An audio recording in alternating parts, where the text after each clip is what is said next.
Dr. Henry, I wanted to ask you about the decision to bump up for the second time, the age cohorts yesterday. Is there a ripple effect of that extends to the other ages that were outlined on March the 1st when he gave us a list of the 70-year-olds and 60-year-olds and all the way from basically April to September? Are we bumping those people up now a week, and how does that work? Absolutely, yes. That's as we're building up momentum, we wanted to start off with try and as best we can make it easier for people as we're getting our clinics up and running. And so many of the clinics now are ones that will be expanding as we go down the age cohorts. We're talking about larger and larger groups of people. So this has been our way to try and ramp it up in a way that's effective and make sure that people get what they need in terms of access to the clinics. And yes, we will be ramping up and increasing the other age groups as soon as we are able to. I think what's important to recognize as well is that we need to adapt to the key issue that still faces us, which is when vaccine arrives. And it presents daily challenges. Some weeks we think it's coming on Tuesday and it comes on Wednesday, which presents some challenges, particularly in the organization of public clinics. And in the case of this present period, we've received somewhat more vaccine in this period between March 15th and March 31st, so we have to adapt to that to ensure that we're getting vaccine into people's arms as fast as we can. We're actually expecting in the last week in March to receive just somewhat more vaccine than the next week in April. So when we see opportunities to accelerate, we want to accelerate and set appointments, and that's precisely what we're doing.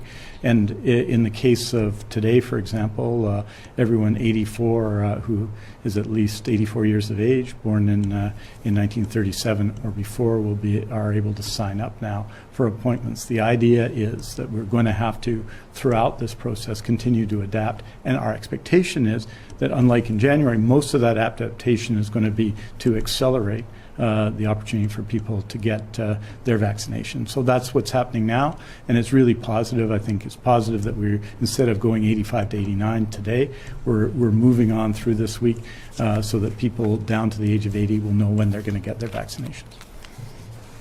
Follow-up, Rob? Sure, thanks. I guess I'd just like to ask about, are you worried about any confusion given that we've gone from very specific dates just a couple of weeks ago to now a week in which, if you're 83 or 84, 82, you have a different day to potentially open up? And then also, if I can sneak in another question there, can you continue to bump things up without an online booking system, or do we hit a kind of age cohort where you need that online backup to handle the demand of people? Yeah, I think I think slowing things down would make people confused, but speeding things up is if anything, a more positive thing. So we're adapting to what we're getting. And that's been the way that we've tried to do this. We wanted to set expectations and make sure that we had the vaccine that we needed on hand, the clinics ready to go, the number of vaccinators and everybody else that's involved with the clinics ready to go. But as we get into the momentum, we want to increase rapidly. And that's what we're trying to do, and trying to make sure that we're keeping pace with the vaccine that we're receiving. And we're getting ongoing changes at the national level as well. The federal government is working very hard to front-end load, as we talked about even 2 weeks ago, or 2.5 weeks ago when we presented some of the details. We now have changes in that from the national level, where they've been able to bring forward some of the supply that wasn't meant to come until later in the year. So that's good news for us, and what we need to do is adapt to try and use that up and get vaccine into arms as quickly as possible to as many people as possible.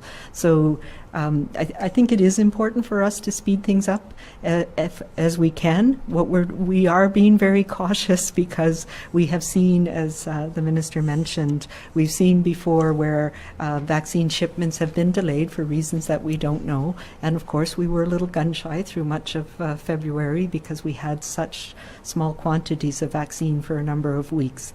But we're more and more confident that not only are we going to receive what we expect to receive, but it's actually increasing.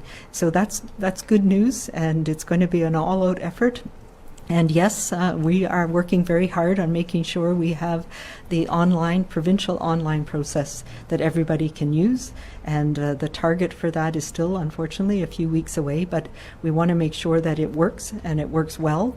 And these things, for anybody who's developed an IT system like this that has to be interoperable with many other systems, and most importantly, from my perspective, is it gets everybody's information into our provincial immunization registry.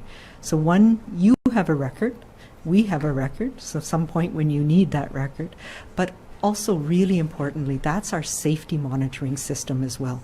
So yes, we're trying to speed things up as much as we can, and that is something that we're working very hard on, and we're going to be test driving in the next little while, and it will be ready to go once we get into our major cohorts of 70 and above.